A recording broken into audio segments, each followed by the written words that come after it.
Bien, también. Bueno, hoy tenemos a Paco Taibo, dos aquí en la mañanera. Siéntense, porfa.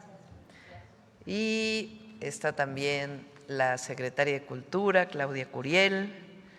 José Alfonso ahora se pasó de allá para acá, que nos está acompañando.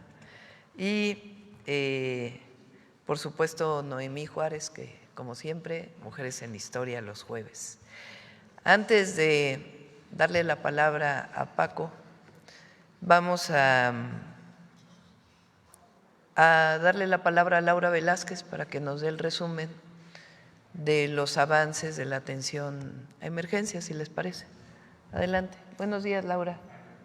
Muy buen día, Presidenta. Con el permiso de usted y conforme a sus instrucciones, me permito dar un informe de seguimiento a la atención de las emergencias en los estados de Hidalgo, Puebla, Querétaro, San Luis Potosí y Veracruz.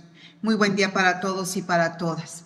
Es muy importante mencionar, Presidenta, que el día de ayer ya se tuvo la oportunidad de entrar a todas las localidades que en su momento se vieron afectadas por sus caminos, por los accesos que no era posible llegar. Hemos llegado a la totalidad de las localidades por vía aérea o terrestre y hemos acercado a la población afectada alimentación, agua y servicios de salud. Sin embargo, la Secretaría de Infraestructura, Comunicaciones y Transportes continúa con sus labores en la rehabilitación de los caminos que resultaron afectados. En Hidalgo se lleva un avance de 120 caminos ya arreglados de 184. En Puebla, 29 de 32 y en Veracruz, 27 de 51. Un total de 197 caminos rehabilitados de 288 que fueron afectados. La que sigue, por favor.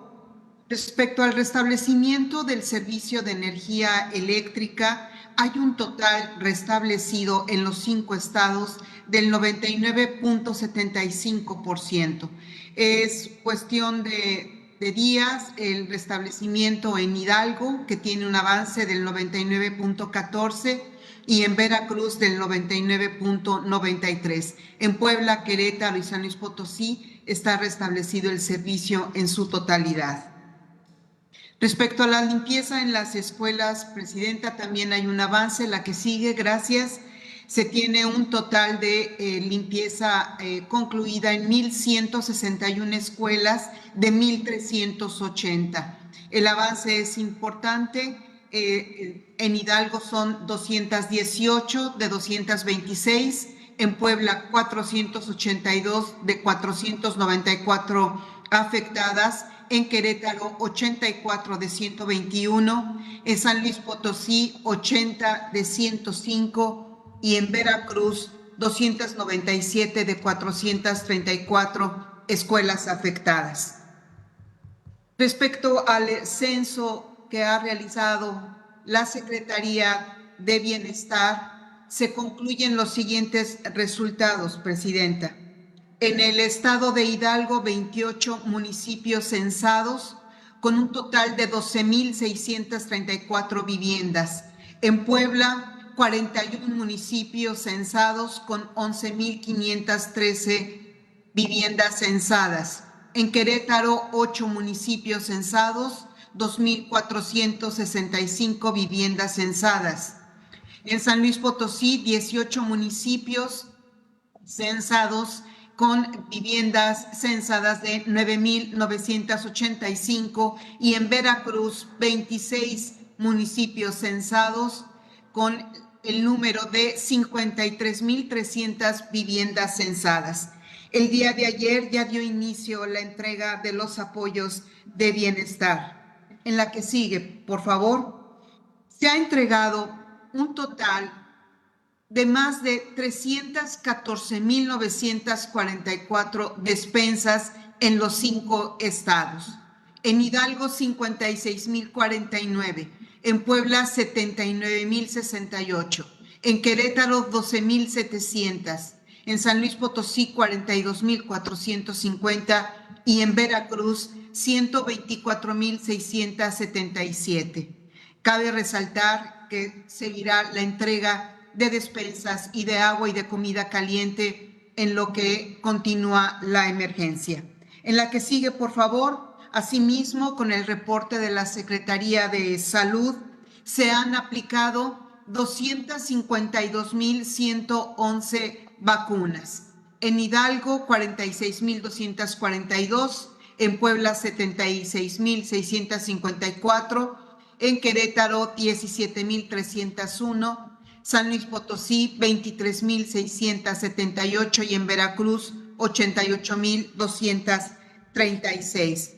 Para concluir, Presidenta, el informe es muy importante dar a conocer a la población y a los medios de comunicación que habemos aproximadamente 53,250 servidores públicos de los 3 órdenes de gobierno atendiendo esta emergencia en los 5 estados.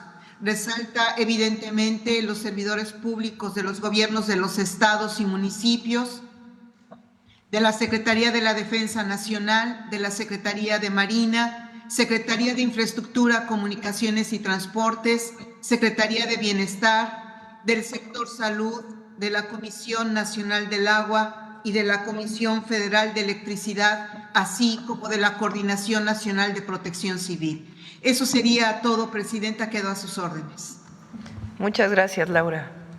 A sus órdenes. Terminando la conferencia, vamos a ir, bueno, voy a ir, me voy a trasladar de nuevo a Veracruz hoy, vamos a estar en Poza Rica y en Álamo, y después vamos a Puebla, vamos a supervisar o a verificar, a visitar para revisar las labores de limpieza que se están haciendo y también de entrega de apoyos. Ayer fue muy importante la entrega ya de los apoyos a la población. Recuerden que estamos entregando a través de Bienestar los apoyos en Veracruz, Puebla, Querétaro y San Luis Potosí, y el domingo iniciamos en Hidalgo. Ese es el informe. Bueno, Paco.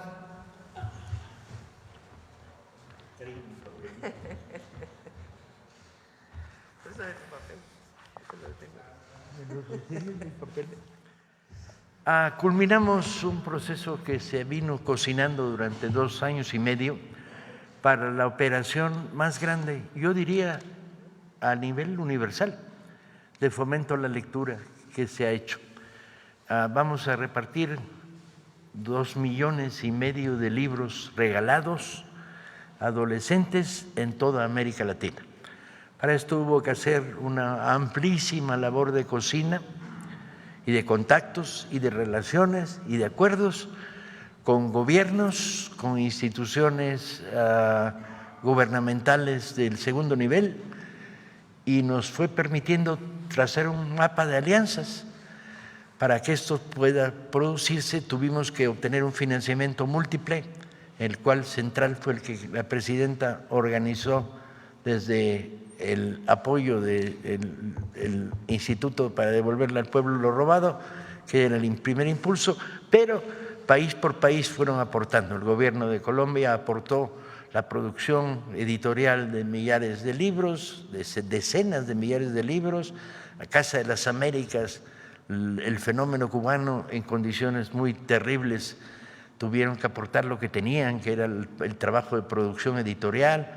En Argentina teníamos un pacto y las elecciones que llevaron al poder a Milei lo destruyeron y tuvimos que rehacer el pacto, esta vez con el gobierno de la provincia más grande del país, que es la provincia de Buenos Aires, con sede en La Plata, y ahí cerramos el convenio. Tuvimos que hacer convenios con Monte Ávila en Venezuela para lograr la distribución, y poco a poco se logró el cuadro de cómo producir estos millones de libros. La idea era libros para adolescentes. Fijamos la edad de 15 a 30 años, lo cual… adolescentes de 30, pensando que hay todavía adolescentes de 30, jóvenes y adolescentes de 15 a 30 años.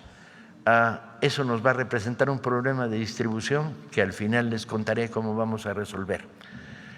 Fijamos la colección en los marcos de la gran literatura latinoamericana de finales del siglo pasado, de segunda mitad y finales, porque la idea era el gran momento de la literatura latinoamericana. Los jóvenes hoy no la están leyendo y este vacío de lectura provocaba un vacío doloroso. Entonces, ¿por qué no están leyendo a García Márquez, a Onetti, a Sergio Ramírez? ¿Por qué? Y entonces hacia ellos va dirigida la colección. Vino el enorme problema de conseguir los derechos de autor, que fue algo así como un divertidísimo viacrucis, porque la viuda de no sé quién, pues no, si no hay dinero yo no le entro. Bueno, la agencia literaria que tiene los derechos de tal, bueno, la editorial que controla tal, y hubo que sortear todo este marasmo a través de una serie de alianzas particulares. De los 70, 80 libros que intentamos en la primera lista, se nos quedaron los 25 para el 25, pero dio la casualidad de que me sobraron 2. Por lo tanto, 25 para el 25 va a ser 27 para el 25. Y hasta el último minuto a lo mejor se vuelve 28, porque hay unos derechos de autor que estamos peleando para que los cedan para la colección. Entonces va a ser 25 para el 25 y pilón de 2 libros. La lista incluye, para mi gusto, lo mejor de la literatura latinoamericana. Como la prepa. Como la prepa, sí. Estas son las portadas.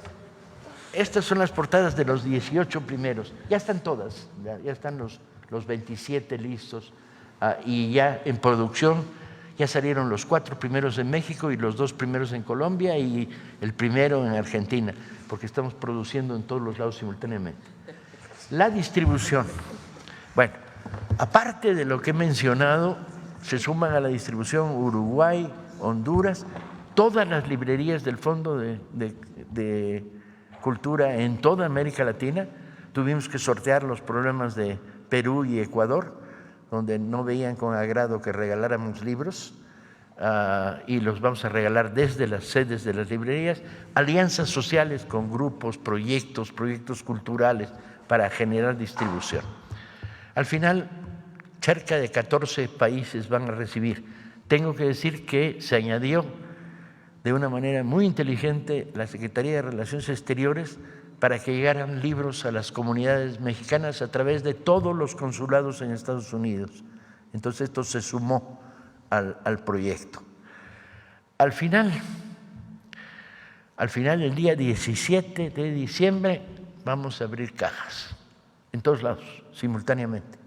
Y vamos a intentar que esto se recoja gráficamente, el espectáculo de abrir cajas en 200 lugares de América Latina, incluido el Zócalo, donde la presidenta le vamos a regalar un cóter para poder abrir cajas y repartir. El último problema, luego todos los que quieran mayor información, la lista de autores, etcétera, con gusto se las proporcionamos, y exactamente, y qué libros son los que se van, pero el pequeño problema que nos va a crear esta distribución simultánea es cuando lleguen aquel que diga, yo tengo 39 años, no me toca, o yo tengo 60 y quiero leer. Entonces vamos a mandar, ya mandamos un primer memorándum de distribución diciendo el foco, el centro de este proyecto de 2,5 millones de libros repartidos en toda América Latina es jóvenes, adolescentes, jóvenes. Entonces, si a usted tiene 60 años, pues tráigase a su sobrina, se lo damos y su sobrina que se lo preste. Entonces tendremos un memorándum, porque hay que ser amable con el que quiere leer, pero al mismo tiempo no podemos permitir que las reparticiones se inunden de niños y hay que explicarles, no son libros para niños. Eso lo haremos en diciembre también, en México. Hay otros proyectos para regalar miles de libros para niños en diciembre, pero esto va destinado a este público. ¿Cuál es la expectativa? La expectativa es que cambiemos la manera de leer de millares, decenas de millares, centenares de millares de adolescentes. Y además no les va a poder tocar los 27 libros o 28 a uno, le van a tocar 1, 2, 3. Y entonces, ¿qué vamos a hacer? Fomentar la rola. Tú te llevaste estos 3, tú te llevaste estos otros, circúlenlos. Y propiciar en todos los clubs y salas de lectura del país y de toda América Latina, porque hemos creado ya clubs y salas de lectura en varios lugares de América Latina, el que se lea colectivamente, el que lleguen 5 libros, se repartan, etc. Calculamos que esta es tos de fumador. Les informo que para tener tan bonita tos de fumador como yo lo tengo hay que practicar durante 45 años. Entonces, calculamos que aunque empezamos el 17 de diciembre en el Zócalo, en la Plaza Central de La Plata, en Argentina, en Santiago de Chile, etcétera, etcétera, etcétera, estaremos repartiendo libros todavía, yo creo que hasta febrero, los últimos ejemplares que vayan saliendo de las imprentas. La dimensión, bueno, ha habido grandes proyectos. 21 por el 21 en México fue uno de los más grandes. El reparto de Los Miserables en Venezuela fue uno de los más grandes. La distribución cubana del Quijote fue uno de los más grandes. Pero este es el proyecto más grande que yo conozca a nivel universal de fomento a la lectura. Hasta ahí. ¿Por qué no platicas de los libros? Platico de los libros. Tengo una lista, incluso tenía una lista, pero no es este el folder. En la página del folder de veras.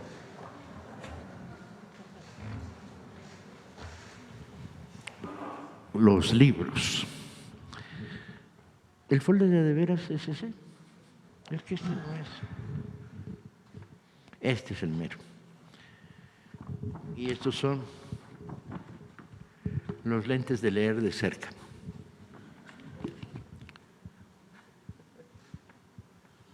Eso crea expectativas siempre, ¿no? Cuando hace uno esto, dice, ¿y ahora qué va a hacer? Se va a poner unos lentes que luego ve mal también, pero no importa.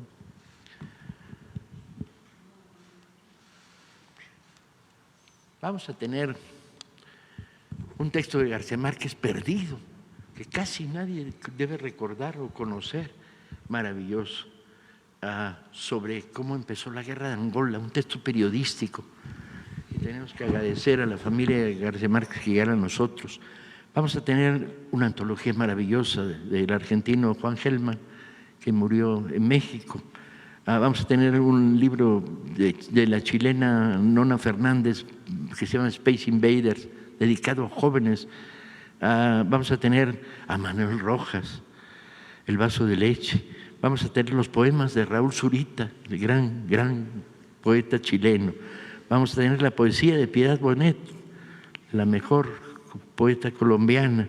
Vamos a tener una antología de poemas buenísima de Roberto Fernández Retamar, cubano. Vamos a tener un cuento largo de Miguel Donoso Pareja, ecuatoriano. Vamos a tener la historia prohibida de Pulgarcito, de Roque Dalton. Vamos a tener Requiem por Teresa, la gran novela del guatemalteco Dante Liano. Vamos a tener Vientos de Primavera, con prólogo de Elena Poniatowska, la gran antología de la poeta guatemalteca que tanto tiempo vivió en México, Alaide Fopa. Vamos a tener un libro de Miguel Ángel Asturias, premio Nobel. Vamos a tener Guerra en el Paraíso, de Montemayor, que aunque fue muy conocido en México, no es conocido en el resto de América Latina. Vamos a tener Disparos en la Oscuridad, el libro sobre Ideas Ordaz, de Fabricio Mejía Madrid. Vamos a tener los cuentos de Adela Fernández, los cuentos de Guadalupe Dueñas, mexicanas, y música concreta de Amparo Dávila. Vamos a tener El Zorro, un texto casi inédito de Sergio Ramírez. Vamos a tener Agua, de José María Arguedas. ¡Wow! Vamos a tener Canto Villano, de la poeta peruana Blanca Varela. Vamos a tener un libro excepcional, que es lo que Galeano, Eduardo Galeano, uruguayo, escribió sobre el Che. Vamos a tener los cuentos de Mario Benedetti. Vamos a tener una antología buenísima del venezolano Luis Brito, vamos a tener cuentos de Onetti, un libro de Luis Andrés Caicedo, colombiano, y por último un libro excepcional que se llama Mañana es lejos, del argentino Eduardo Rosenbach, 27, aunque a lo mejor damos la sorpresa y va a ser 25 más 3 pilones. Eso lo sabremos en las próximas horas del último intento que estamos haciendo. Y la participación, bueno, ahí está todo, digo, ahí debería estar todo, de los países que participan, tiene cada uno de ellos una situación particular. De acuerdo a lo que pusieron para el proyecto, es los números que les tocan para regalar en sus países. Está bien bonita, está bien, todavía estoy impresionado de lo que nos salió.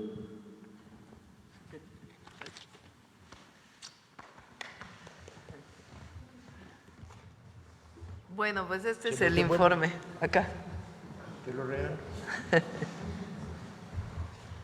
Bueno, esta es la información de el día de hoy, 2.5 millones de libros regalados en América Latina, en varios convenios que Paco desde el Fondo de Cultura Económica ha venido haciendo con gobiernos federales o gobiernos estatales o incluso municipales de distintos lugares de América Latina, y estamos pues muy contentos.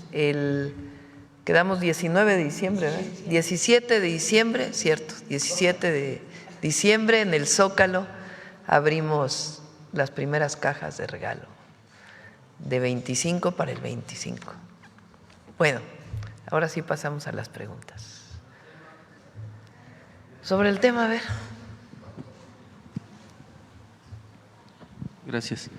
Buenos días, Luis Piña de los Reporteros MX.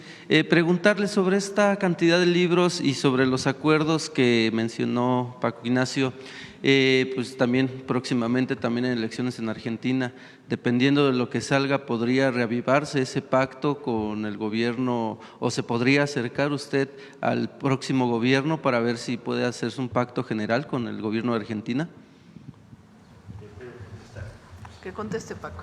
Afortunadamente dependíamos no del gobierno federal argentino, que se negó a entrar en la operación cuando tomó el poder Milei, sino hicimos el pacto con el gobierno de la provincia de Buenos Aires, que ya tuvo elecciones y las ganó hace mes y medio.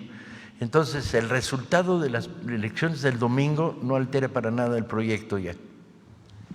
Por otro lado, también sobre el mismo tema, como comentaste, pues es para jóvenes, adolescentes, hasta 30 años, decías. En este ámbito, pues ya se utilizan mucho pues las plataformas digitales. ¿Podría ser posible que estos libros los puedan descargar también? No, queremos que lean papel. Queremos que además tomen el libro en su mano, lo lean y lo rolen. A la larga va a haber digitalización, pero eso significaba pedir permiso extra a los autores y decirle, te voy a editar 100,000 ejemplares de tu libro, pero además lo dejo abierto en digital. Y nos hubieran dicho que no, los herederos o las agencias literarias o las editoriales, porque les matas el libro.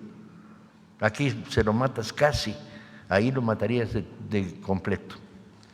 Muy bien, muchas gracias. En otro tema, Presidenta, ayer se reunió con el presidente de Cada libro tiene un convenio de cesión de derechos de autor. Si el autor ya falleció, pues es con quien se quedó con pues, la propiedad o la responsabilidad de los derechos de autor.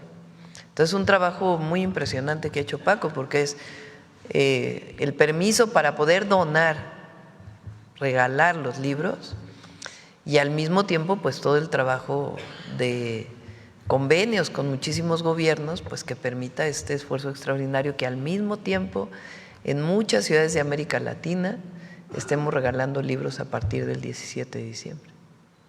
¿Podría decirse, o algunas personas en la oposición podrían decir que es parte como para llevar a las izquierdas, a los jóvenes? ¿Usted qué podría decir ante ello? Pues es la recuperación de la literatura de cierta época. Y sí, hay muchos de estos libros pues que hablan de temas que es importante que se conozcan. Sí. En otro tema, Presidenta, ayer se reunió con el presidente ejecutivo de Scotiabank. ¿Cuáles son los acuerdos a los que llevaron? ¿Qué fue lo que platicaron? ¿Podría darnos un poquito más detalle de ello? Más que acuerdos son muchos empresarios, o no sé cómo se diga, en inglés es CEO, en español es presidente de los consejos de administración de distintas empresas. Me piden reuniones, pues a veces no tenemos la oportunidad de recibirlos y a veces, como en este caso esta semana recibimos a varios, nos dimos la oportunidad y les interesa saber pues cuál es nuestra perspectiva en la relación del tratado comercial con Estados Unidos y Canadá, qué es el Plan México, cómo pueden ayudar a invertir en nuestro país. Entonces son en general muy buenas conversaciones y también recibimos de parte de ellos pues la visión no solamente de México sino del mundo entero. Entonces son buenas conversaciones y oportunidades que se abren para nuestro país. ¿Esto cómo impulsaría el Plan México?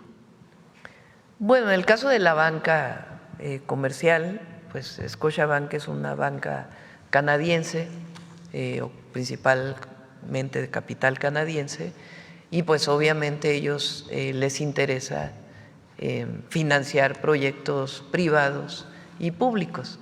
Y nosotros les decimos pues cuáles son las condicionantes, o más que condicionantes, las reglas que muchos de ellos conocen. Pero sobre todo es un poco de la plática, de la perspectiva que tenemos para México. Y en general hay muy buena reconocimiento de lo que estamos haciendo en el país. Estamos, porque es colectivo, de lo que estamos haciendo en el país y de la visión hacia el futuro. Muchas gracias, Presidenta. Usted ha mencionado en varias ocasiones que no llegó sola a este cargo, que llegaron todas junto con usted y en efecto sus políticas así lo han reflejado. Sin embargo, hay voces que subrayan que no es necesario autonombrarse feminista para demostrar un compromiso real con las mujeres. En ese sentido, hay personajes como la alcaldesa de Cuauhtémoc que dice ser feminista y defensora de los derechos de las mujeres, no obstante gobierna una alcaldía con altos índices de violencia de género y más allá de eso presume en redes sociales instalaciones de tótems violetas en las entradas y salidas de la alcaldía, de la demarcación, lo cual no tiene otro abrupto más que el color violeta y el logotipo de su demarcación. En contraste, por ejemplo, hay otras alcaldías como la Gustavo Madero que también se han colocado tótems, otra alcaldía que también, como usted sabe, tiene altos índices de violencia, pero estos sí están equipados con botón de pánico y cámaras en donde se requiere la atención policíaca y se promete que llegarán en 3 minutos. Mi pregunta es, ¿qué opina de este tipo de acciones que parecen más una promoción personal que una verdadera atención de seguridad a las mujeres? Y en contraste, ¿qué mensaje o recomendación le daría usted a las autoridades locales sobre el uso responsable de los recursos públicos para atender realmente la violencia de género? Yo pienso que la defensa de los derechos de las mujeres, todos los derechos, tiene que estar enmarcada en la defensa de los derechos del pueblo de México. No están separadas. Es parte de la lucha por la justicia social. En alguna época, hace mucho tiempo, se decía, bueno, hay que luchar primero por el bien de quien menos tiene, por disminuir las desigualdades y después vamos con la desigualdad entre mujeres y hombres. Y no, nosotros pensamos que es parte de la misma lucha. Pero pensar que la educación no es un derecho, que el acceso a la salud no es un derecho, que el acceso a la vivienda no es un derecho, que el acceso a la cultura o a la lectura no es un derecho, y defender los derechos de las mujeres me parece a mí una contradicción. Por eso yo pienso que esta visión de la derecha, del feminismo de derecha, vamos a decir, pues tiene muchas carencias, porque ¿cuál igualdad? Estamos luchando por la igualdad, no solamente de mujeres en la sociedad de acceso a los derechos, sino el acceso a los derechos de todas y todos los mexicanos. Y por supuesto ahí está la lucha de las mujeres. Entonces desde ahí nosotros tenemos una visión distinta. Ahora, siempre lo he dicho, la derecha que supuestamente defiende los derechos de las mujeres, ¿y por qué cuando tuvieron el poder nos llamaron lavadoras de 2 patas? ¿O por qué hablaron del viejerío? ¿O por qué aumentó la violencia contra las mujeres? ¿O por qué no se tuvo políticas de acceso a las mujeres al derecho a la educación? Entonces, no es lo mismo que lo mismo. Sí hay diferencias en la visión y en la concepción nuestra de los derechos de las mujeres en el marco de la justicia social. Ahora, ya hacia los gobiernos locales, pues ya depende de los gobiernos locales, pero hacia las mujeres es muy claro, en las mujeres mexicanas, ¿por qué no se reivindicaban a las mujeres indígenas? Porque en el fondo hay mucho clasismo y racismo. Entonces es una visión distinta. Y sí, llegamos todas. Quien no se siente incluida, pues es un asunto personal. Pero llegamos todas. ¿Y por qué lo asumo así? Pues porque es la lucha histórica de las mujeres mexicanas. Por último, y en temas culturales, pues usted ha utilizado la política cultural para reconstruir el tejido social. Un claro ejemplo, por ejemplo, en la música con México Canta, pues ha sido un éxito en ese sentido. Sin embargo, también cómo proteger pues los derechos de los músicos, puesto que actualmente con las plataformas digitales pues se encuentran muy desprotegidos. Por ejemplo, en sus ganancias, si 1 kilo de tortillas valiera 21 pesos con 89 centavos, una banda requeriría 391 reproducciones para poder comprar 1 solo kilo de tortillas. En ese sentido, pues tienen que irse a géneros pues más reproducidos en las plataformas, estilo pues los corridos tumbados, que a pesar de que han bajado, pues sigue teniendo gran popularidad. Mi pregunta es cómo impulsar pues esta protección hacia las músicas, los músicos, y qué políticas públicas podría hacer su gobierno pues para que permita pues no dejarlos en el abandono. Muchas gracias. Claudia. Tocaya. Muchas gracias.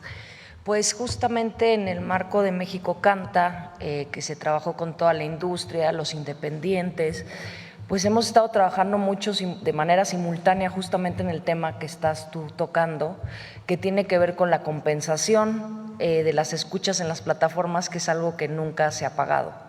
Entonces nos hemos reunido, hemos tenido un diálogo abierto importante, hay muchos avances y la presidenta ha tenido todo el respaldo, y más adelante estaremos anunciando cuáles son esas medidas, y lo interesante es justamente que la industria está organizada y que estamos trabajando por los compositores, por justamente estos talentos que no tienen esa recaudación, y que en las plataformas se descarga mucha música que no se paga.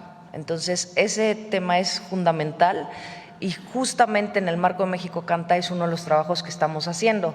El concurso fue muy relevante, pero también es importante impulsar una política pública que los respalde, como lo que estamos haciendo de inteligencia artificial, de doblaje, que se tuvo conversación con el gremio, que estamos avanzando en un ajuste justamente en ese sentido, con consejería, como lo indicó la presidenta, y todo el tiempo estamos en mesas de trabajo abiertas, pues con los artistas, sobre todo en el reto que tiene que ver con la tecnología. Entonces, más adelante lo estaremos comentando. Por supuesto que hay una estrategia y todo el respaldo. Mismo caso con el doblaje, también ya tenemos próximamente anuncios. Muchísimas gracias por tu pregunta, muy pertinente. Gracias, presidenta.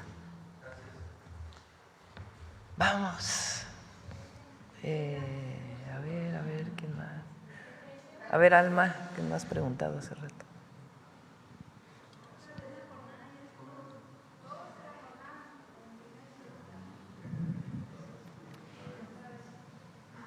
Presidenta, yo quisiera pedirle su opinión sobre este reportaje de Reuters en el que habla de cómo se ha venido dando lo del huachicol fiscal e inclusive que menciona a una empresa con sede en Houston que ha jugado un papel clave en operaciones para que la compañía Intanza, con base en Monterrey, y que se cree fachada del cártel Jalisco Nueva Generación, ingresara combustible de contrabando a México.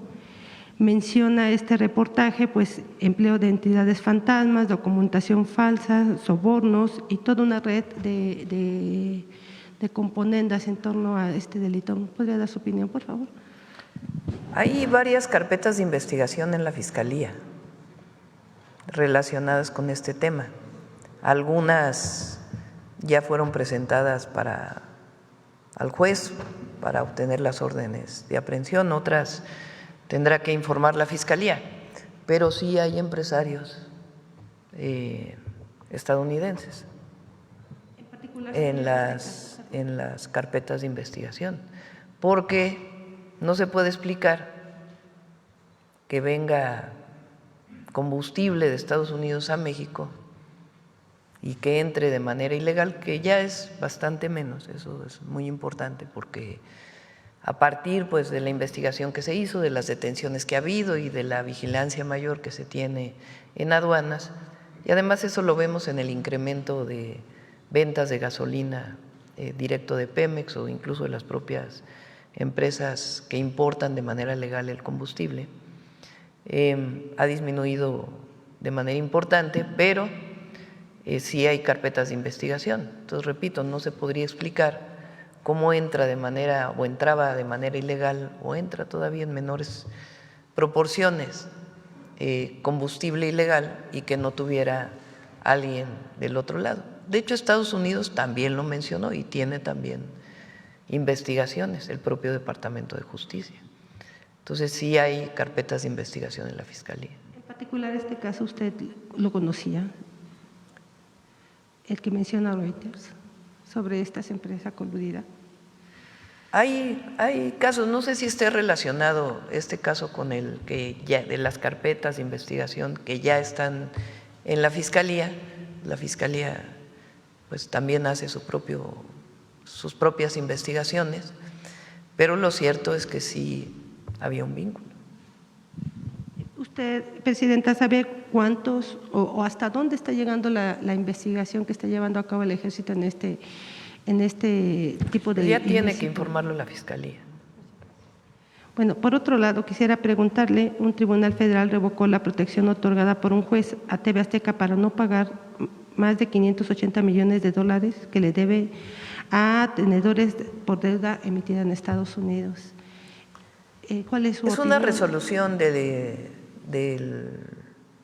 está en la Ciudad de México. Recuerden que este empresario, durante la época de la pandemia, no sé si es exactamente un amparo, no lo creo porque no es federal, hace un recurso jurídico a un juez en la Ciudad de México para decir que por la pandemia no está en condiciones de pagar sus deudas en Estados Unidos. En aquella época le dan razón y empresarios estadounidenses abren un arbitraje en México de por qué opina el Estado mexicano referente a esto. El día de ayer, digamos que lo que hacen es revisar nuevamente el caso y decir, pues no, ya no tiene razón, sí tiene que pagar, porque una cosa es la pandemia y otra cosa es ahora. En pocas palabras, ese es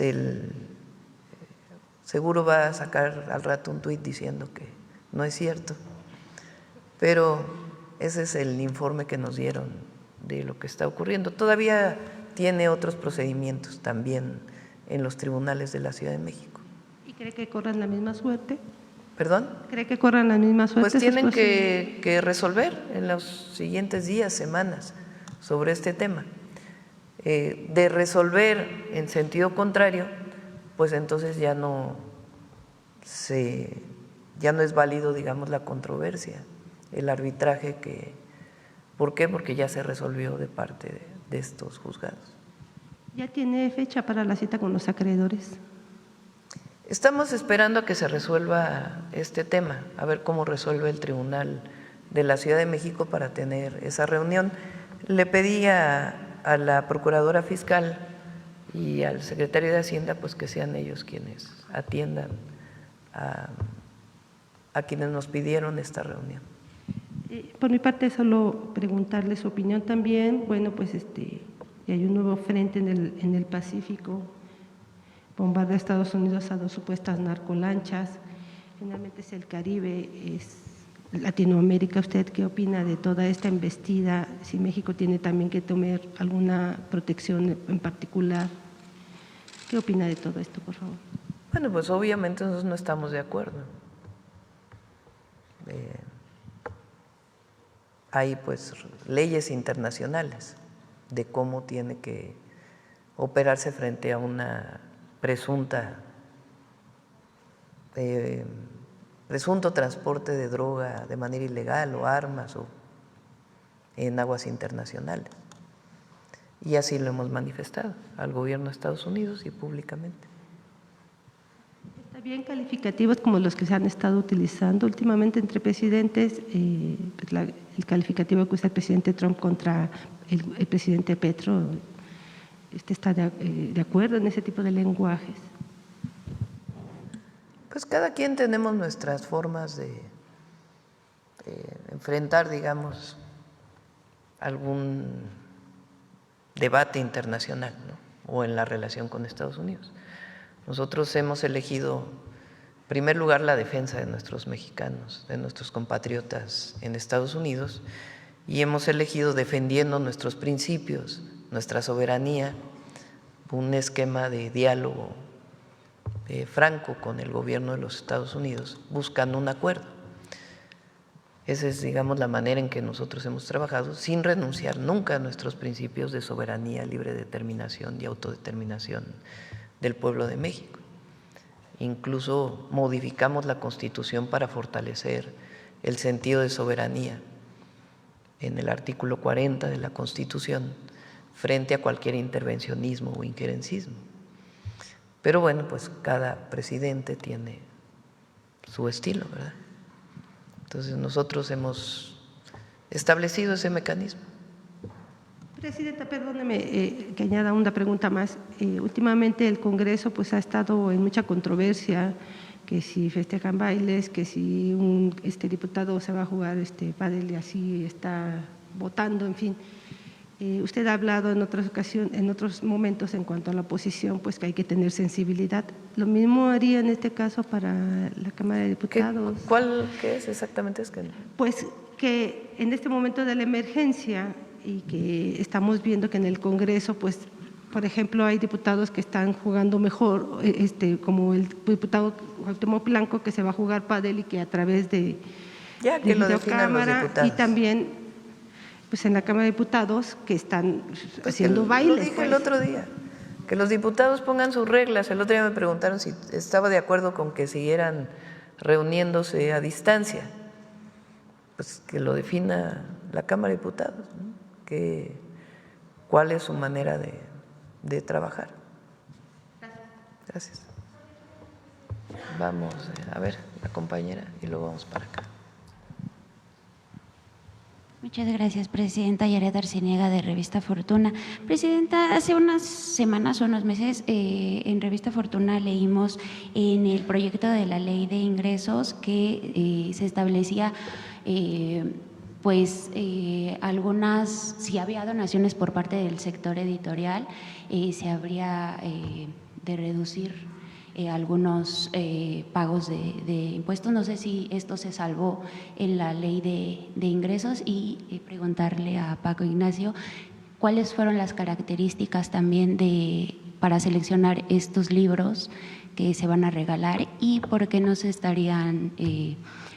incluirían más autoras mujeres dentro de esta selección. Paco, El tema, ¿te acuerdas que el que te pregunté ayer de lo de la destrucción de libros y luego por qué no hay más mujeres autoras? Porque la generación del boom, que fue la que elegimos, era una generación muy mayoritariamente masculina. Entonces, ahí hubo que cortar. De todas maneras, el número de autoras es grande que participan, porque tuvimos que ampliar un poquito, eran aún autores de la época del boom literario, los años 60 del siglo pasado, y lo alargamos hasta los 70. Pero los criterios para elegir el libro, los criterios es, hicimos una primera lista de 70 y tantos autores, consensuada entre todos los equipos del Fondo de Cultura en México y en toda América Latina, todas las filiales. Les dijimos, ¿qué libro quisieras leer si fueras un joven de 15 o 30, entre 15 y 30? ¿Qué libro quisieras leer de autor latinoamericano? Y nos dio una lista de 70 libros. A partir de ahí empezamos la gestión de los derechos. Cada libro fue una batalla diferente. En algunos lugares fue muy sencillo, el autor dijo sí, desde luego, en la casi mayoría de los casos, nuestros socios en la operación o nosotros dimos un pequeño adelanto al autor, pero como no hay regalías, porque el libro se regala, no, es un pago único y muy pequeño, que era simbólico sobre todo. Básicamente los autores o los herederos o las agencias o las editoriales que aceptaron participar fue por un problema de prestigio, de estar en la colección, y los que no aceptaron participar fue por un problema económico, diciendo, si ustedes hacen una edición de 100,000 ejemplares, me matan el libro a mi editorial. Le dijimos, no, eso no es así, y esta no es la experiencia, ya lo hicimos en 25 libros que sacamos en 21 para el 21. No solo no los matamos, sino que adquirieron más vida si masificas. Por ejemplo de rebote, tú pones La muerte tiene permiso de Valadez en la colección de 21, lo leen 90,000 personas, pero el arco de lectura creció por la recomendación y el libro en la edición comercial no solo se siguió vendiendo, sino que se vendieron más después de 21 para 21. Pero bueno, ahí hay algunas editoriales que tienen oídos sordos y billetera contenta con las que no pudimos pactar. Eso nos fue reduciendo la lista a realidad hasta que nos encontramos con estos 27 o 28 acuerdos finales. Lo de la destrucción del libro. A ver, tenemos un problema muy serio. Yo creo que después de muchos años de estar planteando el problema de que hay que impedir que se destruyan libros, había que explicarse una y otra vez, a ver si entendían por qué. Las editoriales destruyen para disminuir la carga fiscal de su empresa. Entonces dice, yo tengo 12 millones de libros que no vendo, los destruyo, reduzco en 12 millones de pesos el valor de lo que tengo en mi bodega. Si en lugar de destruir regalas, puedes obtener lo mismo. Bueno, hacia ahí se está procesando, solo que hay un problema, y era lo que ayer conversábamos y tenemos que reunirnos esa semana para fijarlo, que es, ¿qué vas a donar de lo que no vas a destruir? El riesgo es que te donaran literatura chatarra, ¿sí? Libros de falsa información médica, por ejemplo, ¿sí? Cómo curar el cáncer masticando piedritas 3 veces por semana, etcétera, etcétera. O cómo ligarse a la secretaria de tu jefe sin tener problemas fundamentales en la vida. Ese tipo de material que está en las bodegas de las editoriales, si te lo donan, ¿para qué lo quieres? Entonces, el problema es que tienes que crear un mecanismo mediante el cual la donación pueda ser catalogada y redistribuida en términos de regalo a comunidades, sobre todo a bibliotecas, a centros penitenciarios, a salas como las que se están creando en comunidades de mujeres hoy, que estamos creando una pequeña biblioteca en todas las nuevas estructuras comunitarias de las sembradoras. pero tienen que ser libros que les puedan ser útiles, no basta la producción editorial desechada.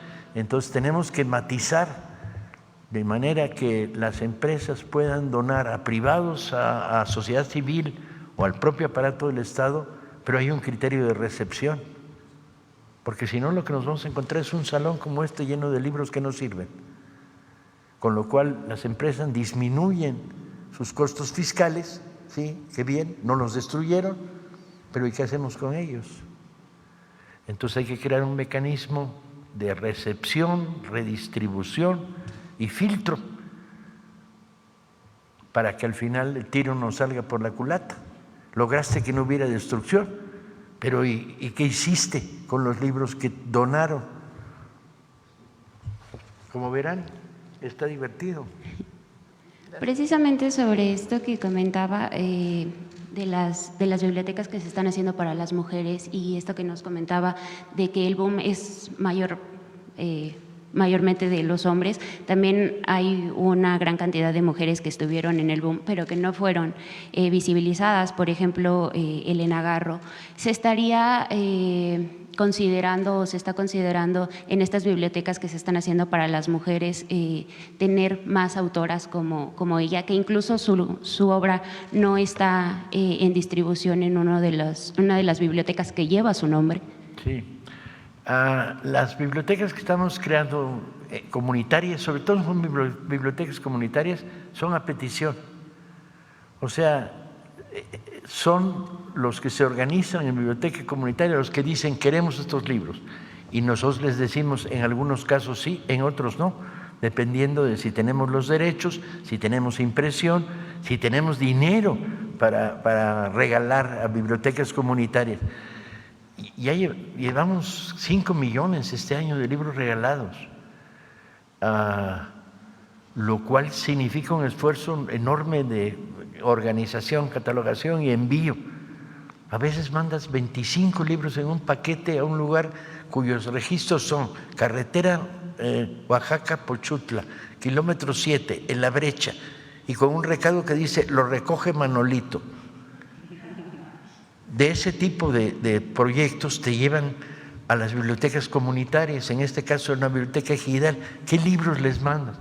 Pues hay que hablar con ellos y decirles qué quieren leer y bajo la medida de lo posible. Entonces, mayor literatura de mujeres, sí, hay una presión enorme, viene de abajo, no me lo inventé yo, viene de que en estos momentos el 40 o el 50% de los clubes y salas de lectura están dirigidos por mujeres.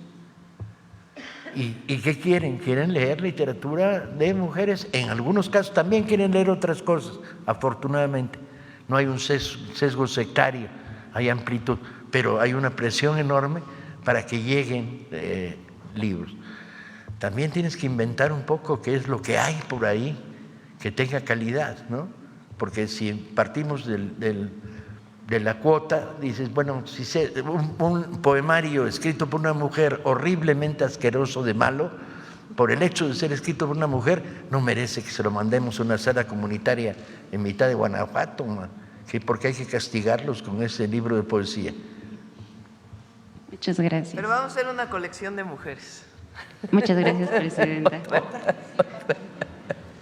Muchas gracias, presidenta. Presidenta, en otro tema, luego de que se aprobó la modificación al artículo 30B del Código Fiscal de la Federación para que las autoridades fiscales tengan acceso a información que permita corroborar el debido cumplimiento de las obligaciones fiscales que obre en plataformas como Amazon y Mercado Libre, queremos insistirle en Revista Fortuna sobre un tema que ya habíamos tocado aquí en una intervención pasada, que es el comercio de medicamentos a través de estas plataformas, porque estamos pues frente a un riesgo sanitario y esta nueva disposición tributaria podría ser vital para frenar este problema, porque pues resulta que la Comisión Federal para Protección de Riesgos Sanitarios no solo estaría perdiendo pues la trazabilidad de la custodia para pues el adecuado transporte y almacenamiento de estos medicamentos, sino que también pues los mexicanos estarían en grave riesgo al tratar de atender algunas enfermedades. En Revista Fortuna confirmamos que en Mercado Libre se vende, por ejemplo, un medicamento que es la insalutamida, que es prescrito para el cáncer de próstata y está en un precio de 24,000 pesos, Presidenta, cuando el precio real del medicamento es de 105,000 pesos. Nosotros consultamos a algunos expertos en el sector farmacológico y nos decían que pues esto nada más podría deberse a dos factores: o son robados incluso al sector público o son medicamentos falsificados. Presidenta, también los expertos nos comentaban que pues, o sabemos que la COFEPRIS forma parte de esta Gabinete de Seguridad Nacional. Preguntarle si en este sentido la COFEPRIS podría hacer algo para pues bajar el riesgo, para advertir el riesgo a las personas que están tratando de conseguir algún medicamento, y también preguntarle pues si ahora se vigilara el debido cumplimiento de estas transacciones, también se podría parar un poco el problema. Vamos a pedirle a COFEPRIS y a Secretaría de Salud, es la segunda vez que nos lo preguntan, para ver si hoy mismo pueden responder. Y en todo caso, si entran por plataformas, ¿cuál es el registro sanitario que tienen para su transporte? Muchas gracias, Presidenta. Y por último, Presidenta, ayer varios medios dieron a conocer que la Comisión Reguladora de Energía, la CRE, aprobó con 4 votos a favor y 1 en contra un permiso para proyectos de expendio al público de petrolíferos a Eratech Combustibles S.A.D.C.B. para la estación ubicada en Sinaloa, que también está pues acusada de estar presuntamente vinculada con el cártel de esta zona. El único comisionado que votó en contra fue Luis Zapata Linares, que también en 2021, en abril, el 29 de abril de 2021, en una sesión que es pública, a la que cualquiera puede tener acceso, dijo que había verificado que la empresa Eratech Combustibles aparecía en la lista de la OFAC por operaciones sospechosas. Lo revisamos, ya no existe la CRE, ahora se llama Comisión Nacional de Energía. Pero ellos fueron los que le dieron la autorización a la TEC. ¿Habría alguna investigación contra los comisionados que votaron a favor de darle? Vamos a ver por qué, primero si lo aprobaron y segundo… Está en una sesión pública, aprobaron ellos a favor, un voto en contra. Pues que hoy conteste la Secretaria de Energía. Muchas gracias, Presidenta. ¿Quién más? A ver, vamos a ver. El compañero de Sonora, que hace rato que no pregunta, y estaba ayer aquí enfrente. Breves, una pregunta para que más pregunten. Bueno, buenos días, Presidenta. Demián Duarte, de Sonora Power. Bueno, evidentemente hay un tema que es muy importante. Mire, en Sonora usted sabe que el asunto del agua ha generado pues mucha polémica. Afortunadamente, en las lluvias recientes del huracán Raymond, nos dejó pues mucha derrama de lo que es agua suficiente, decía el gobernador, para los próximos 2 años, un fenómeno similar al que ocurrió aquí en la cuenca del Cutzamala. Bueno, y lo que tiene que ver con las presas subieron de niveles que teníamos, de menos del 10% y subieron hasta niveles del 40%, lo cual es muy importante para nosotros.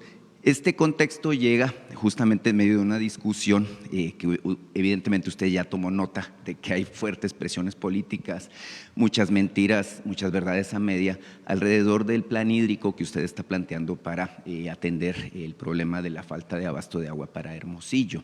En este caso hay muchas presiones políticas, muchos intereses que se han estado involucrando en este asunto, en donde usted ha anunciado que se van a invertir 7,500 millones de pesos en este proyecto. Un asunto muy importante, un asunto muy relevante para nuestra ciudad y para la región de la cuenca del río Sonora. En este contexto también está el tema de la falta de remediación en que ha incurrido Grupo México, que usted sabe es responsable de la contaminación de esa cuenca.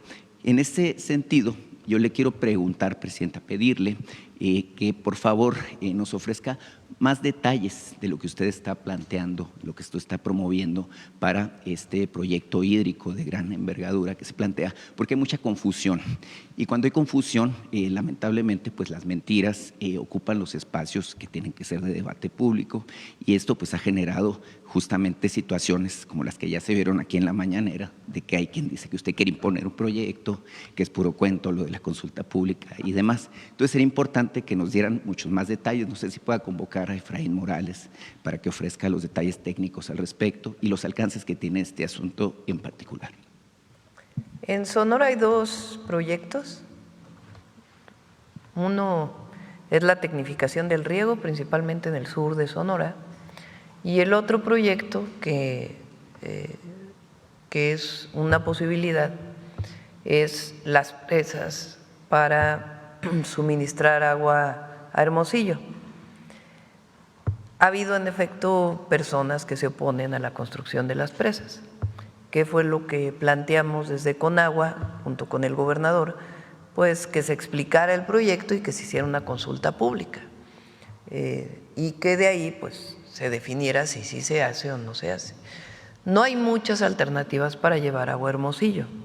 Hermosillo ha crecido y tiene un problema de desabasto de agua dulce, de agua potable.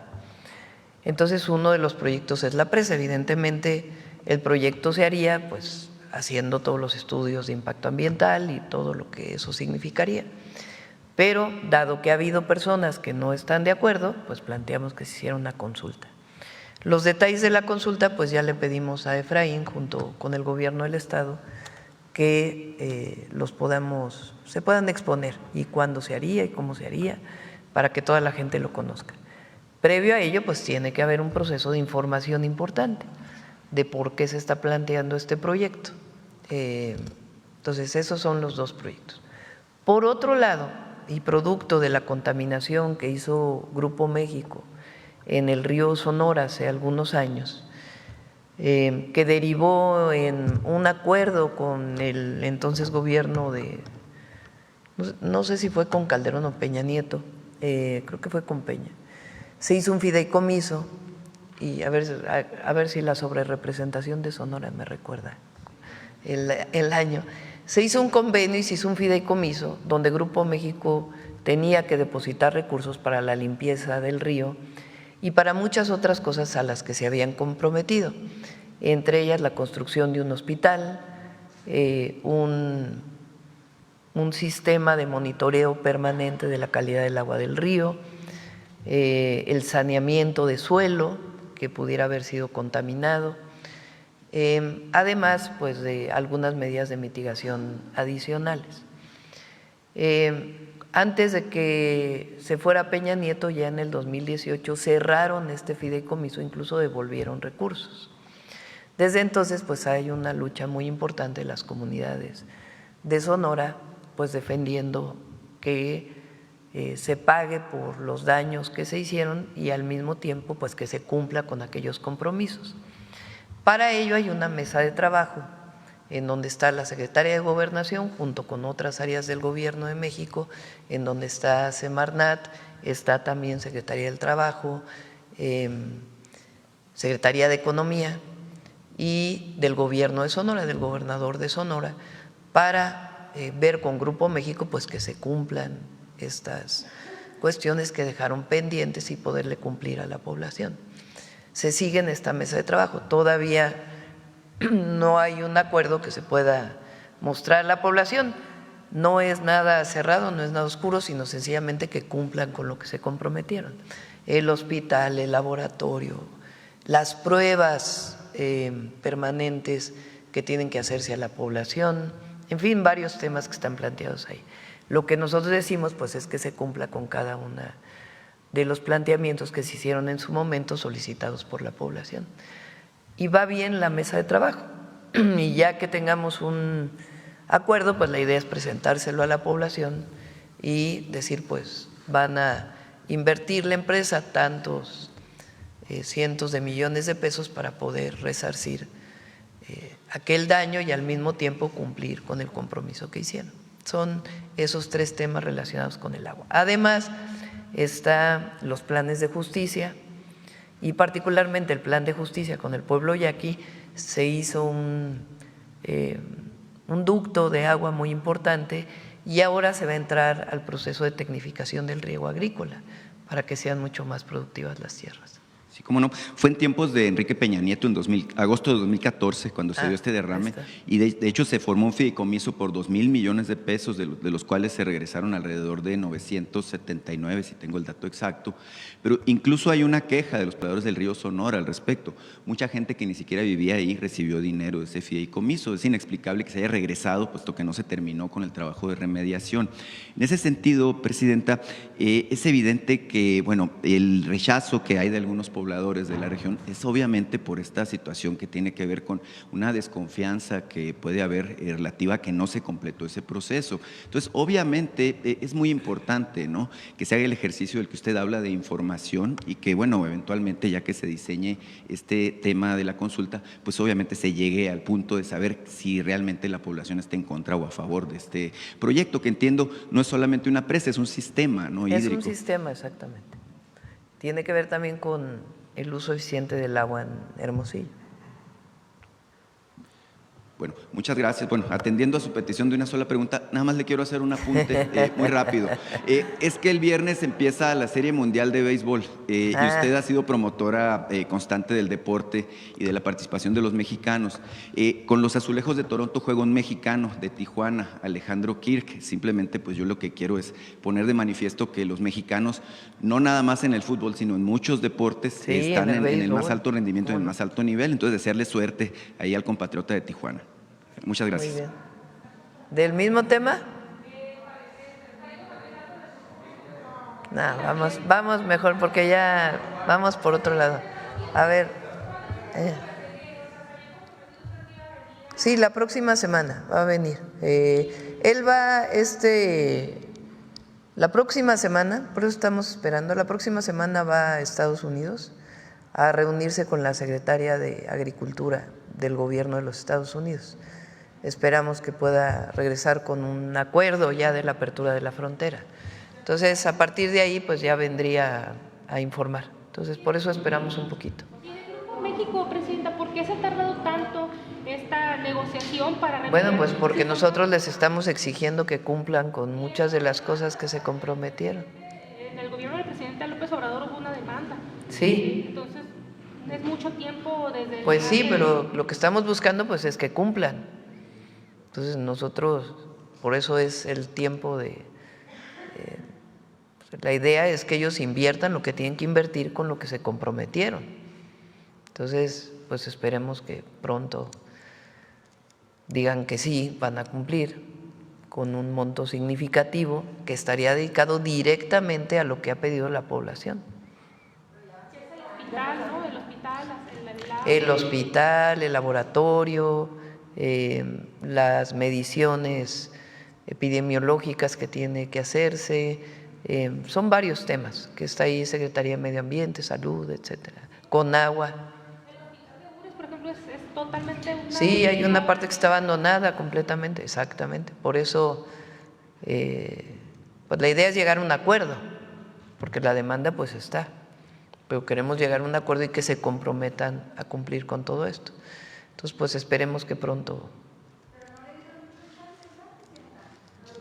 No, pero la demanda sigue, o sea, esa sigue, no se ha retirado.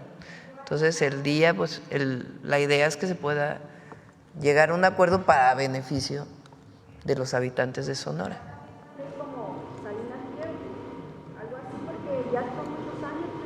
Pues sí, es cierto, tienes razón. Entonces, tienen que cumplir. Sí, tienen que cumplir y esperemos que pronto podamos pues darle esa noticia al pueblo de Sonora. A ver, de Poza Rica. Gracias, Presidenta. Olga Ojeda Lajuz, corresponsal de Diario del Istmo, Imagen de Veracruz, del corporativo Imagen del Golfo. Presidenta, recientemente hemos estado publicando el seguimiento en Poza Rica y en la zona más afectada de Veracruz, que bueno, pues ha habido ya irregulares en el manejo de precios. Por ejemplo, un huevo que regularmente oscila entre 45 y 50 pesos, se está vendiendo ahora en Poza Rica en 250 pesos. Entonces, pues hay quienes dicen que pues ya se desató la especulación, definitivamente. Queremos saber de qué manera su gobierno va a asegurar que comerciantes sin escrúpulos ya hagan la Profeco ya está enviando brigadas a todos los lugares, bueno, no brigadas, inspectores, a todos los lugares en donde hay especulación increíble, la verdad, que en medio de una situación así haya quien se quiera aprovechar. Primero, las despensas están ayudando mucho. Vamos a dar al menos 2 despensas. En cuanto reciben su apoyo económico, tienen un vale para la despensa y van y lo recogen en la distribución que tienen Secretaría de Marina y Secretaría de la Defensa. Y al mismo tiempo la Profeco ya está enviando inspectores a distintos lugares porque no puede ser esta especulación y menos con la alimentación. Exacto, menos con la crisis. Y también otro tema de Veracruz, se han reportado varios múltiples derrames y altos niveles de contaminación en varios ríos de Veracruz, incluyendo el Tuxpan, Coatzacoalcos y el Cazones, y en estos momentos en el Pantepec. Estos incidentes involucran principalmente hidrocarburos de Pemex y descargas industriales de aguas residuales. Queremos saber si ya le han reportado esto y si se tomarán medidas para el saneamiento de estos ríos. Sí, Pemex, particularmente el último, el de Pantepec, ¿verdad? Sí. Ayer fue el viernes que vino la fuga, el viernes de esta semana. A partir de ahí Pemex de inmediato cerró las válvulas, pero de todas maneras hubo una salida importante de hidrocarburos. Y están 3 empresas contratadas especializadas para el saneamiento del río. Está Secretaría de Marina, está pues el área logística de Pemex, estuvo ayer el director de Pemex para verificar que en efecto se estén haciendo todas las medidas, primero en el río y después en el manglar, en las orillas del río se va a hacer todo el trabajo. Y se tomaron medidas también para cerrar la salida de agua potable de esta zona. Se están enviando pipas, particularmente a Tuxpan, y se están tomando todas las medidas. La razón o la causa, que de todas maneras tiene que haber una investigación de acuerdo con todas las reglas de Pemex, es que hubo un deslave que no ocurrió justamente el día de las lluvias más fuertes, sino que ocurrió después y a partir de ahí vino esta fuga. Pero de todas maneras pues se tiene que analizar las causas y se están tomando todas las medidas para controlar esta contaminación. Qué bueno, digo ya ahorita que usted va a Veracruz, podrá supervisar tanto lo de los precios. Estoy enterada desde el sábado, bueno, desde el viernes. Sí, que hasta las imágenes, ¿no? Ya anoche ocurrió y después pues enterada y pues supervisando que realmente estén tomando todas las medidas necesarias para que muy pronto esté todo el proceso de descontaminación. Muchas gracias. Y ya por último, Presidenta, en el municipio de Olutla, en Veracruz, hay un grupo de personas que se organizó como guardias comunales para autodefenderse porque dicen que existe un incremento en delitos y muy poca presencia de policías. ¿Cómo toma su gobierno del surgimiento de estos grupos de guardias comunales o autodefensa? ¿Se podría considerar esta región particular para reforzar la presencia de seguridad? Vamos a revisar exactamente qué está pasando y le pedimos al Gabinete de Seguridad. Muchas gracias. Gracias. Vamos. ¿Quién más? A ver, aquí el compañero.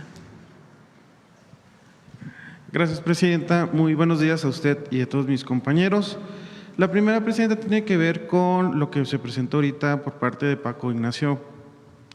Habló algo muy importante, pero no me presenté. Juan Fierro, del periódico tiempo.com.mx y puentelibre.mx de Ciudad Juárez. Le comentaba que nos planteaba, en este caso Paco Ignacio, acerca del esfuerzo que se está haciendo para que los jóvenes tomen un libro. Sin embargo, también una de las cosas que se está utilizando mucho por parte de los jóvenes y que influye mucho en este problema es el uso de las pantallas, los celulares, las tablets.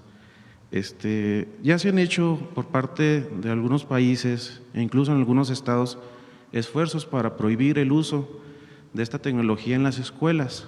Aquí mi pregunta, Presidenta, es si usted coincide o si ya ve necesario el prohibir las tablets o celulares en las escuelas, precisamente para evitar pues alguna distracción diferente a estudiar, pues. Más que distracción, hay un problema asociado a las redes sociales y al lo que le llaman scrolling, no sé cómo se dice en español, el que esté uno pasando todo el tiempo, que salió en TikTok primero y luego en otras redes sociales, que uno ve 3 segundos y después le sube a la pantalla digitalmente y viene otra imagen y otra imagen y otra imagen y otra imagen. Y hay muchos estudios del impacto que esto puede tener sobre todo en los niños o las niñas y los niños y en los adolescentes, por un lado. Por otro lado, todo el tema de la búsqueda del me gusta,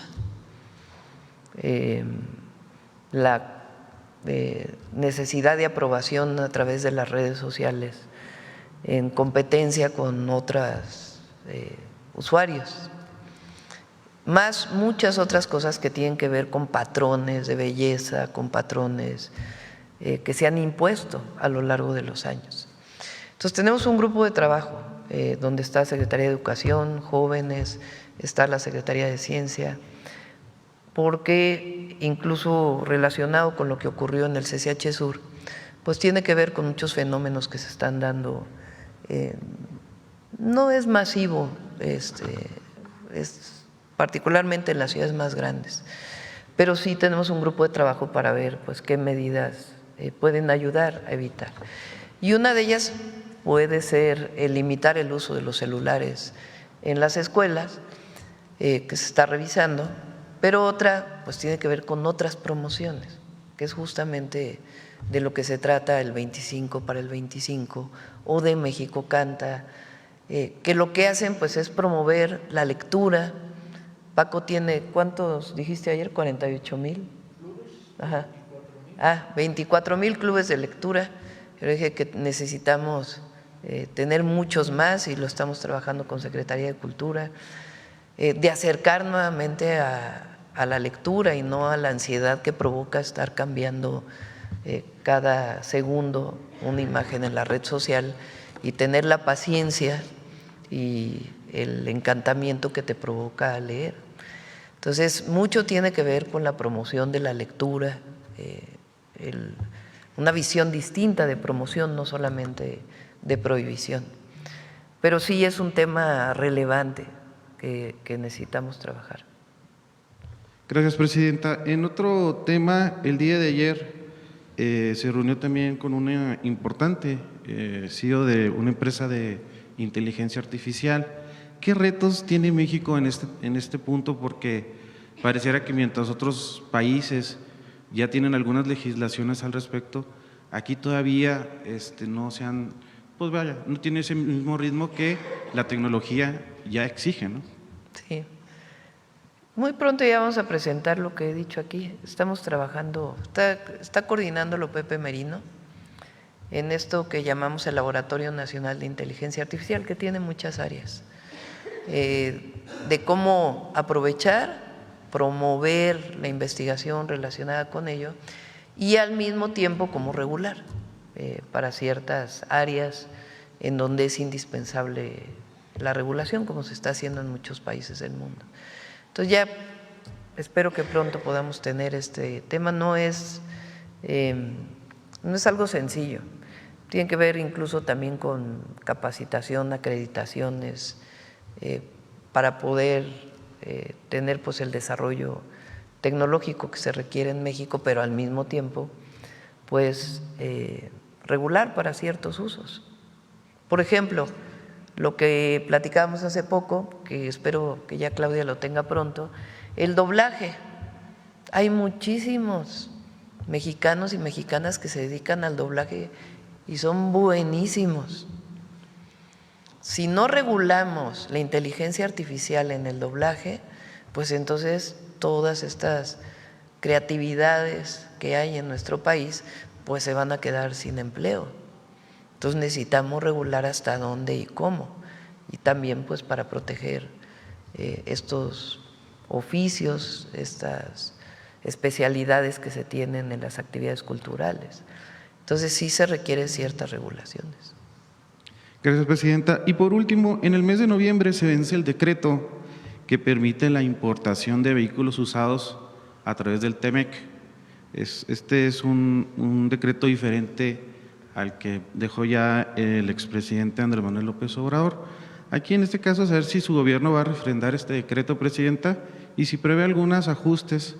Sí va a haber ajustes, sí va a haber ajustes por los años, va a haber ajustes y ya lo podemos presentar con Secretaría de Economía y Hacienda, porque se ha abusado mucho de este decreto. Entonces sí va a haber ajustes y ya los presentamos. Gracias, muy buenos días a todos y a Y todas. seguir apoyando pues a los paisanos. Carlos. Doctora, buen día. Carlos Guzmán, de 4 Media Telecomunicaciones Veracruz. Ya bueno, ya tocando el tema de lo de Poza Rica. Pero yo me quiero enfocar de inicio, pues aprovechando que está Paco Ignacio aquí, el tema de cultura, comenzar con ese tema. En el caso de la cuestión de que una persona aprenda a leer, usted seguramente lo va a saber también, Paco Ignacio, no tanto implica el que se tenga acceso a algún libro, sino es la forma en la cual se tiene acceso a los contenidos. Le comento mi caso, la Xochimilco, leemos muchísimo, nosotros no tenemos exámenes, lo basamos a pura lectura y ensayos de tesis. Tomando este ejemplo, comentarle a don Paco si planean una estructura o utilizar lo que decía aquí el compañero del TikTok o las nuevas tecnologías para acercar la lectura básicamente a los chicos que están pegados, como decía el compañero, a la tableta, están pegados a la televisión, a las series de Netflix. Es preguntarle a don Paco si planean algo al respecto para que la lectura llegue desde las primeras generaciones. Obviamente los que ya tenemos edad, pues ya alguna cuestión tenemos por ahí, pero pues básicamente es buscar nuevos lectores. No sé si se planea algo así, doctor.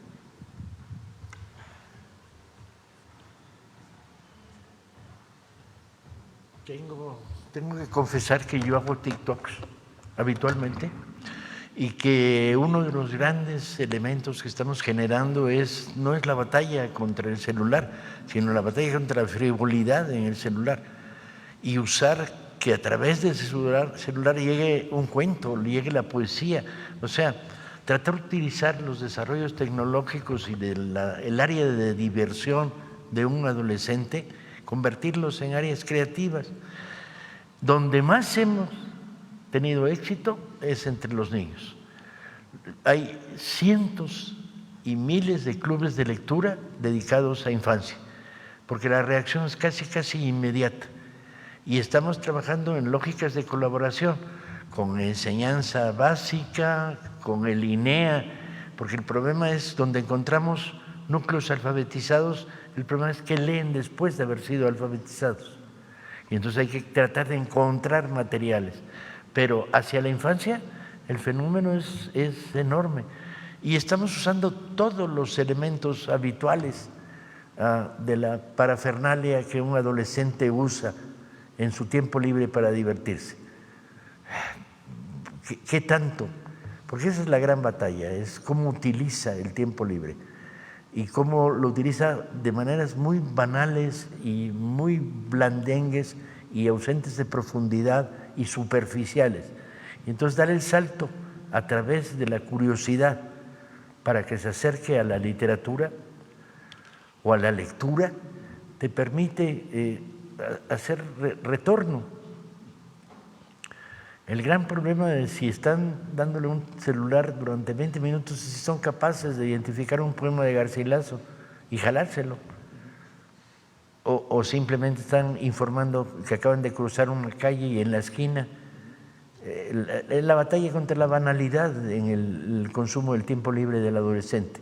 Y ahí la batalla es volver a llevar de una manera provocadora el mensaje. Leer es muy divertido Leer no es aburrido, leer no es terrible, leer no es castigo, leer no es examen. Es un universo diferente. Leer es apasionante, leer es divertido, leer es revolucionario, leer es transformador. Y ese mensaje tienes que llevarlo de maneras muy provocadoras, que es lo que estamos haciendo en todo el contacto que tenemos prácticamente todos los días con comunidades de jóvenes en escuelas. ¿Funciona? Sí, a veces. A veces ganas batallas. A veces estás trabajando para un sector que tiene cara de palo, le entra por este lado y le sale por este y no le queda nada en medio. Incluso hay una técnica en el adolescente para generar cara de palo, que es así. Y impedir un fenómeno de comunicación, bloquearse ante esto, bloquearse. Y tienes que tener mucho cuidado, porque si desarrollas proyectos autoritarios, fracasaste. Si llegas con el mensaje de tienes que leer, tienes que… No, un adolescente lo peor que le puedes decir es tienes que, sale corriendo por la misma puerta. Tienes que llegar con métodos muy provocadores, y hemos usado todo, desde llegar a una normal para decir los que han leído a Neruda ligan más, y se hace un silencio en la sala y de repente se oyen unos… Y al final escuchas una voz que dice, ¿qué dijo de Neruda? ¿Qué Neruda? Tienes que traer la provocación en el mundo adolescente para lograr curiosidad y reacción. Es bien complicado, pero yo diría que hemos avanzado muchísimo, muchísimo. ¿Cuántos muchísimo? Vaya usted a saber. Perdón por lo ecléctico, pero… Gracias, Paco. En segundo tema, doctora, ayer hubo la comparecencia de Omar García Harfuch en el Senado de la República.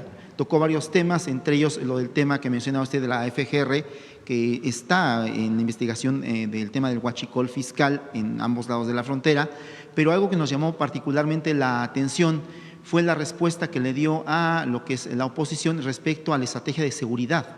Él mencionaba de que es, si no mal recuerdo, medible y plausible los resultados de la estrategia de seguridad. En este contexto me gustaría consultarle, doctora, ¿en qué puntos se podría reforzar lo que es la estrategia de seguridad de cara a lo que es el segundo año de su administración, doctora? Pues la estrategia está funcionando. La estrategia está dando resultados. Y el objetivo pues es seguir con los 4 ejes. Atención a las causas, ahí les comenté, lo vamos a informar ya pronto. Vamos a hacer más actividades para los jóvenes en algunos municipios en particular. Centros, les llamamos centros comunitarios de alto rendimiento México Imparable, en reconocimiento al México Imparable que fue presentado aquí por Lorena y Estrella. Vamos a recuperar una buena parte de las bibliotecas, pilares de los que hicimos en la ciudad, recuperarlos para distintos lugares de la República, y también el trabajo de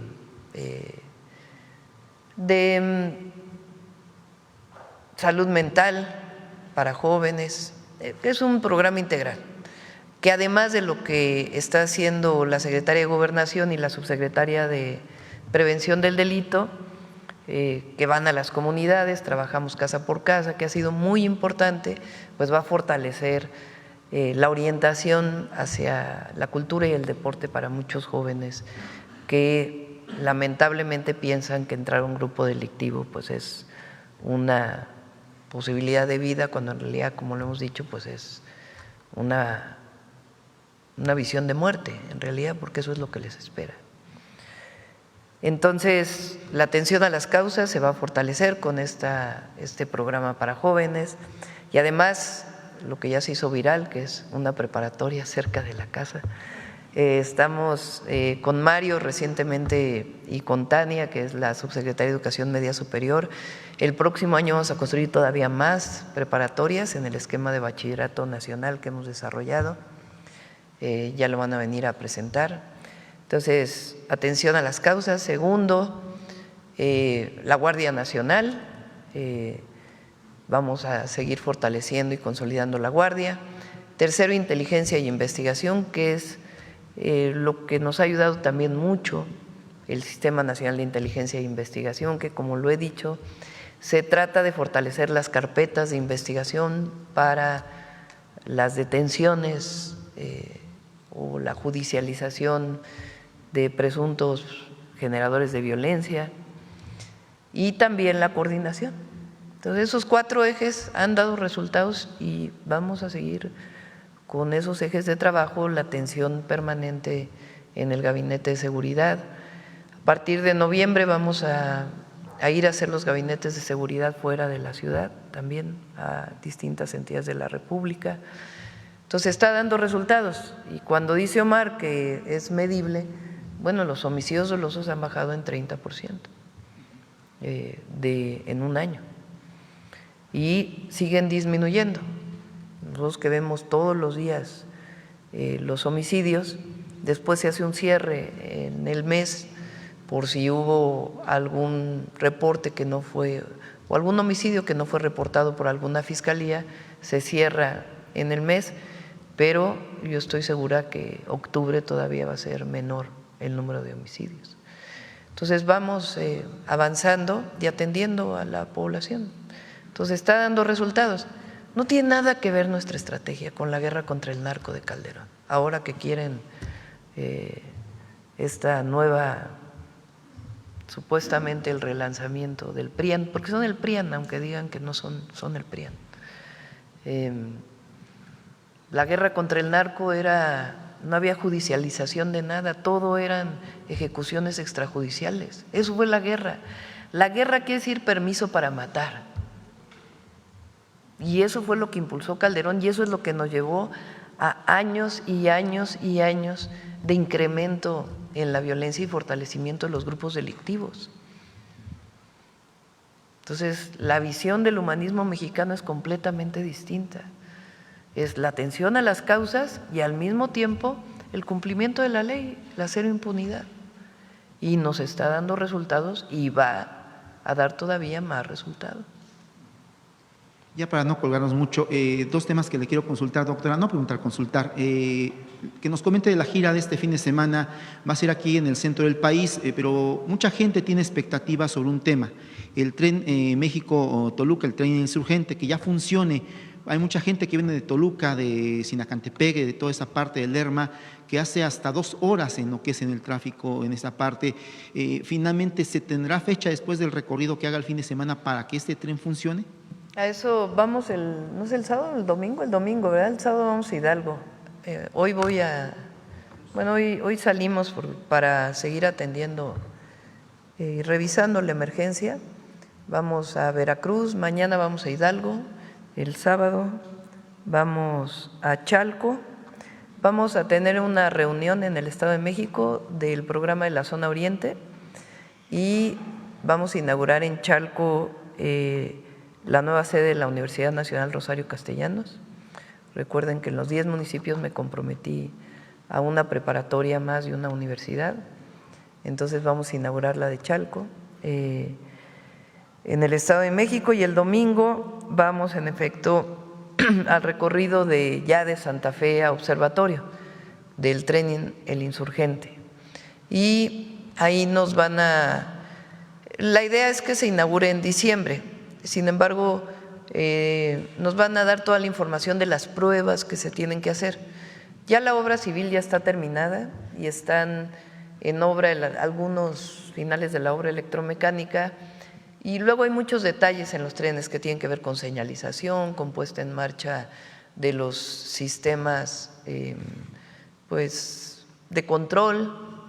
Entonces, esa parte que tiene que garantizar la seguridad del uso del tren están todavía en la realización de pruebas. Entonces ya el domingo nos van a decir cuándo terminan las pruebas, pero sí, en efecto, la obra civil está terminada y hay algunos detalles en la estación y el recorrido pues ya lo vamos a hacer de Santa Fe a Observatorio.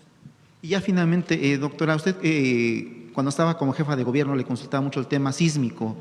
Usted impulsó la creación de la red ECOS, que ha funcionado muy bien en la cuestión de coordinación entre lo que es el Servicio Sismológico Nacional, el CIRES, todas las instancias que coordinan lo que es el tema de la alerta sísmica.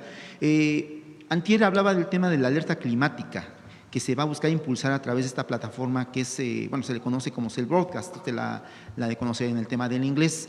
Esta comenzó, si no mal recuerdo, en Israel con el tema de la cuestión de las guerras, pero se convirtió ahora a lo que es la alerta sísmica en México con el ingeniero Juan Manuel Espinosa del CIRES, que ellos la perfeccionaron, ahora pues obviamente la alerta climática, pero platicaba usted de esta alerta que podía ser a fines de año, que ya se tenían celulares, y la gente que la creó, entre ellos la gente de Pepe Merino, nos comentaba de que se tienen polígonos, que básicamente se podría comprender en polígonos, haga de cuenta, si va a haber una afectación, lluvia importante en la Ciudad de México, en Iztapalapa, se alerta lo que es a los celulares que están ubicados en esa zona de Iztapalapa específicamente, y al resto se le excluye por obvias razones.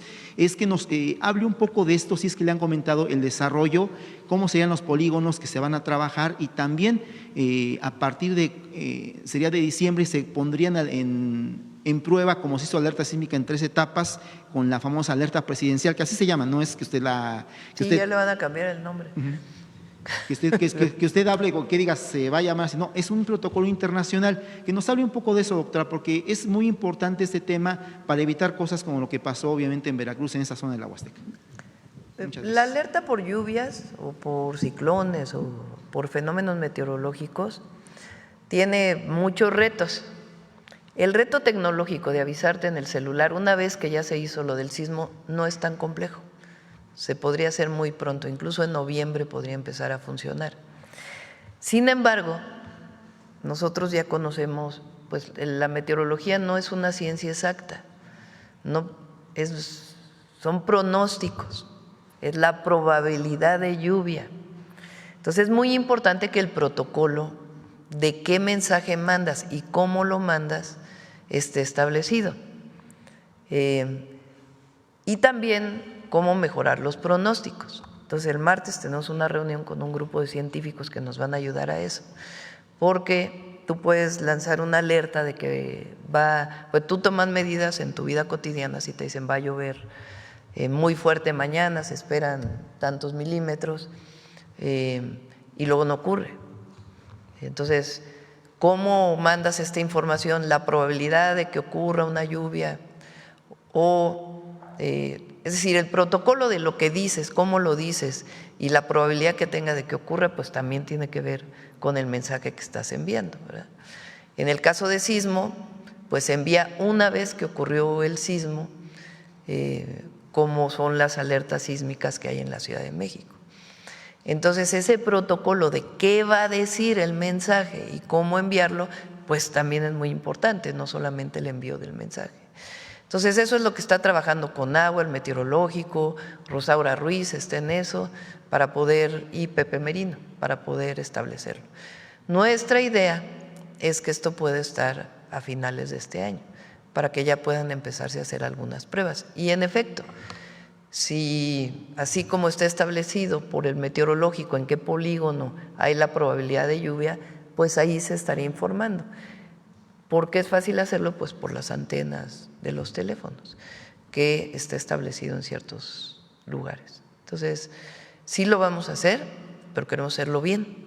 Entonces, por eso se está trabajando. Hay un grupo de trabajo para eso. Bueno, ya cerramos. Hoy viene Mujeres en la Historia. Mujeres en la Historia, vamos. Aquí voy. Permiso, Presidenta.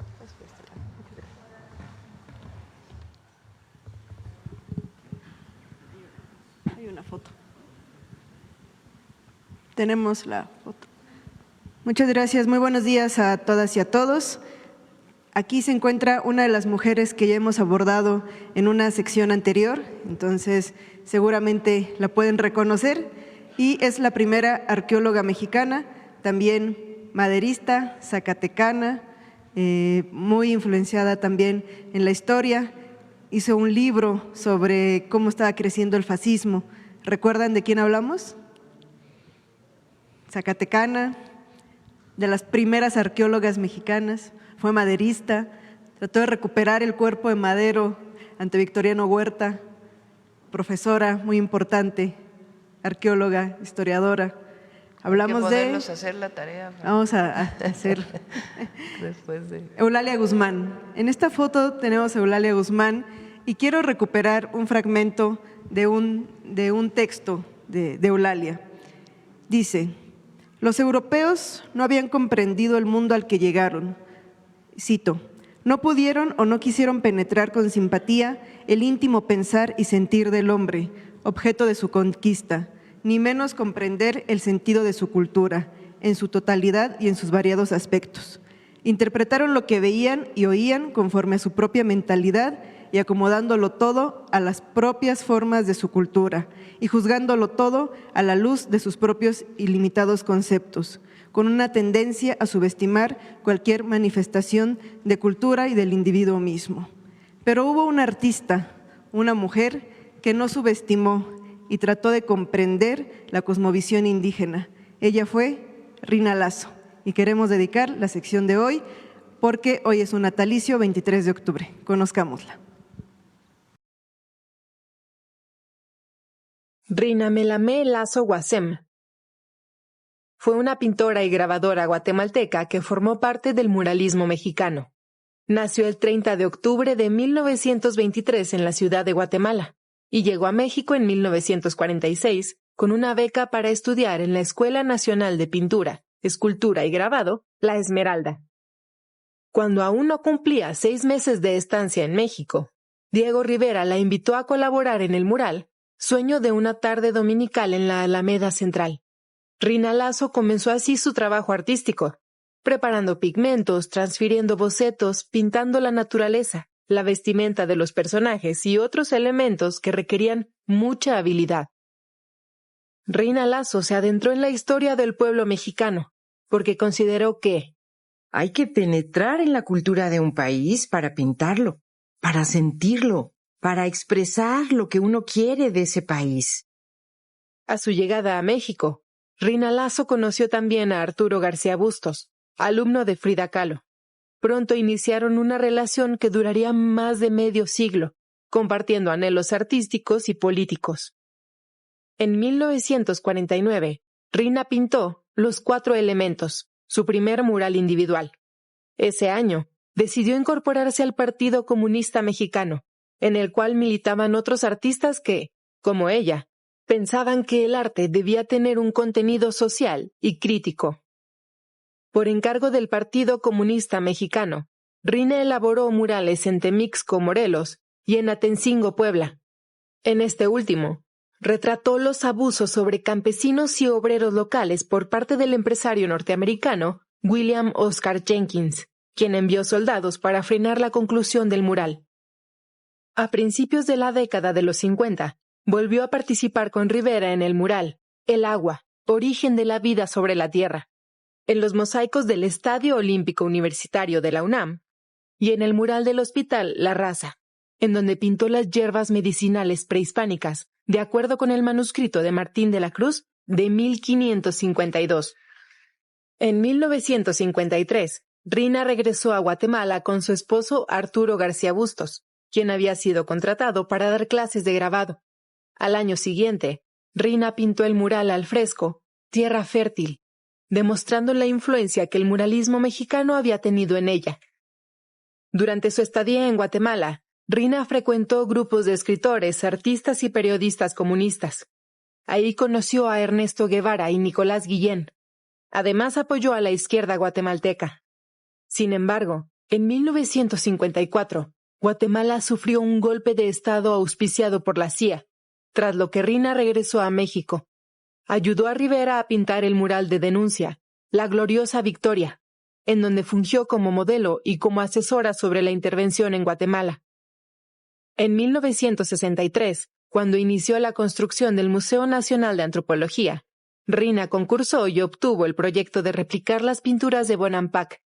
Trabajó en la zona arqueológica de la Selva Maya durante 3 meses, calcando minuciosamente 170 metros cuadrados de pinturas murales.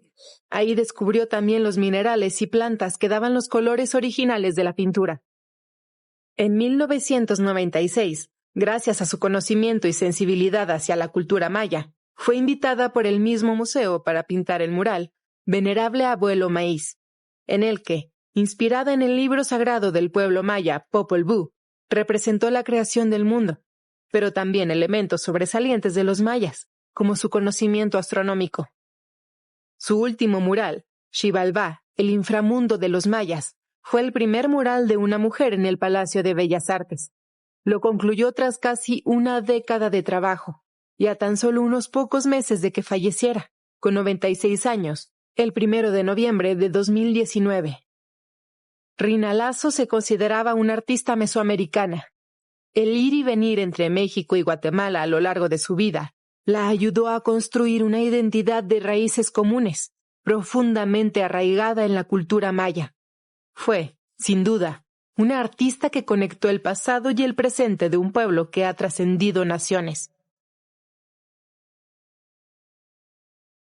Qué gran trabajo de diseño. Son imágenes impresionantes, siempre a cargo de SPR. Y finalmente, recuerden que en la Sala Mujeres en la Historia contamos con una obra de Rina Lazo, así es que en su visita a Palacio Nacional también visiten la sala porque va a haber una imagen y un cuadro de Rina Lazo. Muchas gracias. Gracias, buen día.